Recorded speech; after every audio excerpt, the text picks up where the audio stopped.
కాన్స్టిట్యున్సీలో అంతా ట్రాన్స్పరెన్సీగా జరుగుతుంది. ఎక్కడా ఎవరు అధైర్యపడద్దు. మీ ఎమ్మెల్యే మీతోనే ఉన్నాడు. అర్హులకు మాత్రమే ఇండ్లు ఉంటాయి. లబ్ధిదారులకు నేరుగా అధికారులు మీ ఇంటికి వస్తారు. ఇది చెన్నూరు ఎమ్మెల్యే వివేక్ వెంకటస్వామి చెప్తున్న మాటలు. మనతో పాటు ఎమ్మెల్యే గారు ఉన్నారు. ఒకసారి మాట్లాడు సార్. ఏంటి సార్ ఇండ్ల అంశం కావచ్చు? ఇండ్ల అంశంలో 12,000 అప్లికేషన్లు వచ్చినాయి. సుమారు 3,500 సంవత్సరానికంటే 14,000 ఇళ్ళు వస్తాయి. అర్హతలు ఉన్న వాళ్ళందరికీ కూడా ఇల్లు లభిస్తాయి. ఈ సంవత్సరం అయినా వచ్చే సంవత్సరం ఇట్లా. కానీ నిన్న రాష్ట్ర ప్రభుత్వము ఏదైతే చెప్పినారో 600 స్క్వేర్ ఫీట్లో ఉన్న వాళ్ళకే అర్హతలు ఉంటాయి. ఇంతకుముందు ఎవరైతే ప్రభుత్వ ఉద్యోగాలలో ఉన్నారో, సింగరేణి ఎంప్లాయీస్ ఉన్నారో వీళ్ళందరికీ కూడా ఈ ఇందిరమ్మ ఇల్లు వర్తించదు. ఎవరైతే ఇంతకుముందు స్కీమ్స్ తీసుకున్నారో, ఇంతకుముందు 4 వీలర్ వెహికల్ ఉందో, వీళ్ళకు 2.5 acres వెట్ ల్యాండ్ ఉందో, 5 ఎకరాల డ్రై ల్యాండ్ ఉందో, వీళ్ళందరూ కూడా అర్హతలు ఉండరు. అంటే ఈ అప్లికేషన్స్ ఏదైతే వచ్చినా దీన్ని మళ్ళీ స్క్రూటినీ చేసేది అవసరం ఉంది.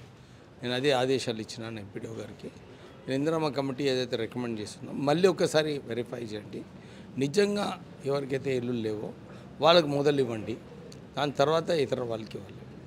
ఎస్సీ ఎస్టీలు కూడా ఆందోళన పడుతున్నారు. అరే సార్ మాకు భూమి కూడా లేదు, మాకు భూమి ఇస్తున్నారు. ఏంటంటే వాళ్ళందరూ కూడా సెకండ్ లిస్ట్లో ఉన్నారు. ఎందుకంటే ఈ ఫస్ట్ లిస్ట్లో కేవలం ఎవరి భూమి ఉందో వాళ్ళకే ఇవ్వడము, సెకండ్ లిస్ట్లో భూమిలో వీళ్ళకి అలాట్ చేసి దాని తర్వాత వీళ్ళకు ఈ నిధులు ఇవ్వబడుతుంది.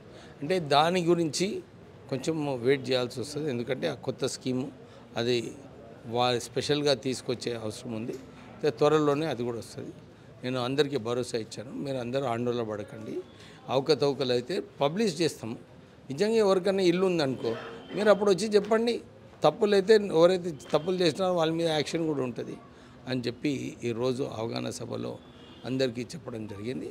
అందరు కూడా సరే సార్ మంచిగా పాటిస్తాము. ఎంపీడీఓ గారు కూడా కమిటీలని కూడా మంచిగానే చేసినాయి సార్, మేము వెరిఫై చేసినాం, మళ్ళీ ఒకసారి వెరిఫై చేస్తామని చెప్పి ఒక కార్యాచరణ నడుస్తుంది. వరుసగా వీడియోలు రిలీజ్ చేస్తున్నారు. ఎవరు కూడా అక్రమాలకు పాల్పడ్డా కఠినంగా వ్యవహరిస్తామని చెబుతున్నారు. ట్రాన్స్పరెన్సీగా మీరున్నారు. ఎందుకు సార్ ఇటువంటి ప్రచారాలు మీ మీద, గ్లోబల్ ప్రచారం? అంటే ఇది ఒక ఫ్యాషన్ అయిపోయింది ఈ సోషల్ మీడియా రావడము. ఇది ఎవడు ఏదో చేసినా కానీ ఎమ్మెల్యే అనుచరుడు అని చెప్పడము. ఎమ్మెల్యే ఇప్పుడు ఇవాళ ఒక వార్త వచ్చింది, ఎవరో భూమి ఆక్రమాలు ఇస్తుంటే నాకేం వాస్తా, నేను వీళ్ళకు భూమి ఇవ్వమని చెప్పలేదు, వీళ్ళకు పోలీస్కి సపోర్ట్ చేయమని చెప్పలేదు. కానీ ఇది ఒక ఫ్యాషన్ అయిపోయింది. ఏది ఏమున్నా కానీ ఎమ్మెల్యే మీద దూసుకుని. ఇంతకుముందు కూడా బియ్యం దందా అయినప్పుడు కూడా నన్ను బద్నాం చేయడానికే ప్రయత్నం చేసినారు. ఇసుకే దందాలో నన్ను ప్రయత్నం చేసినారు. కానీ ఇప్పుడు తెలుస్తుంది అందరికీ బియ్యం దందా బంద్, ఇసుకే దందా బంద్. ఈ భూదందా కూడా ఎవరైతే చేస్తున్నారో, చేయాలనుకుంటున్నారో అది కూడా బంద్ అవుతుంది. కానీ ఓపిక పడాలి. ఉట్టినే ఎమ్మెల్యేను బద్నాం చేశారు. కానీ ఇప్పుడు ఎవరైతే ఇట్లాంటి తప్పుడు ప్రచారాలు చేస్తున్నారో, ఇప్పటి వరకు ప్రజాస్వామ్యం అనుకొని అన్ని ఓపికతోని భరిస్తూ వచ్చినాము. కానీ ఇప్పుడు తప్పుడు చేస్తే డెఫినెట్లీ వాళ్ళ మీద కేసులు పెట్టారు. ప్రతి అంశం మీద సీరియస్గా ప్రతిష్ఠిస్తున్నారు. వెంటనే అప్డేట్ చేస్తున్నారు. వీడియోలతోటి ఎడ్యుకేట్ చేసే ప్రయత్నం చేస్తున్నారు. అయినా సుమన్ లాంటి మీ మీద నిలబడ్డ సుమన్ లాంటి వ్యక్తి ఇసుక రవాణా జరుగుతుంది అక్రమంగా, ఎమ్మెల్యే గారి అనుచరులు. సుమన్కి ఆ హ్యాబిట్ అయిపోయింది. ఇది ఇసుకే దందాలో పడి చూసినారు కదా మొన్న బీఆర్ఎస్ మీటింగ్లో అన్నీ ఇష్టం వచ్చినట్టు ఖర్చులు చేసుకున్నారంటే ఇవన్నీ ఇసుక దందా పైసలే. అయితే ఆయనకు అదే నడుస్తుంది, హ్యాంగ్ ఓవర్ నడుస్తుంది.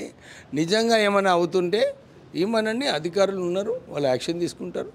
వాళ్ళ మీద ఎవరైతే చేస్తున్నారో డెఫినెట్లీ ఆయన ఆరోపణలు చేసే ముందు ఆయన ఆలోచించాలి నిజంగా నడుస్తుందా లేదా అని. లేకుంటే ఆయన నిరూపణ లేకుంటే క్షమాపణ అని చెప్పాలి. కానీ ఉట్టిన ఆపరణ చేస్తే నడవదు. డెఫినెట్లీ ఇక్కడ మీరు చూస్తున్నారు, ఇంతకుముందు రోజు వందలాది లారీలు ఉంటుండే, ఇప్పుడు ఉన్నాయి ఎక్కడైనా? నువ్వు కూడా ప్రెస్లో ఉన్నావా? నువ్వు కూడా చూసి నిజంగా నడుస్తుంటే రిపోర్ట్ ఇయ్యి. చివరిగా ఒక విషయం చెప్పండి సార్, ఆపరేషన్ కగార్ మీద మీరైతే సీనియర్ పొలిటీషియన్గా ఉన్నారు మీ ఫాదర్ నుంచి. ఆపరేషన్ కగార్ మీద కాంగ్రెస్ పార్టీకి ఇప్పటికే పీస్ కమిటీ కలిసిన పరిస్థితి. దీని మీద ఏమన్నా మీలాంటి వ్యక్తులు ఏమన్నా చర్చించే ప్రయత్నం ఇటువంటి ఏమైనా జరిగిందా సార్?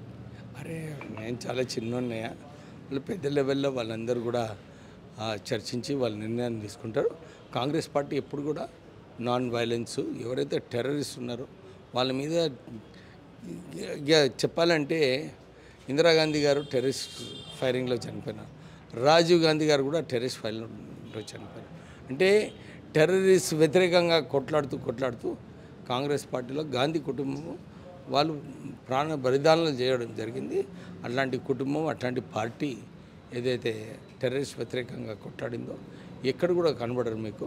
వాళ్ళు ఎప్పుడు కూడా ప్రజల వైపే ఉంటారు. Right sir, thank you. ఇది పరిస్థితి. మొత్తానికి కాన్స్టిట్యున్సీలో పరిస్థితులన్నీ చక్కదిద్దే ప్రయత్నం చేస్తున్నాను.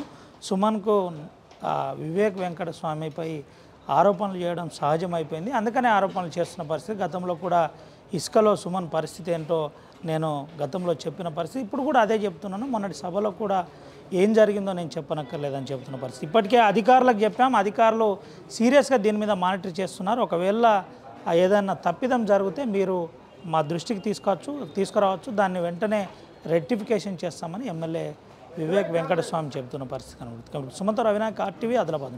మరిన్ని వీడియోస్ కోసం ఛానల్ ని సబ్స్క్రైబ్ చేయండి. లేటెస్ట్ అప్డేట్స్ కోసం వాట్సాప్ ఛానల్ ని ఫాలో అవ్వండి. ఆ లింక్ డిస్క్రిప్షన్ లో ఉంది.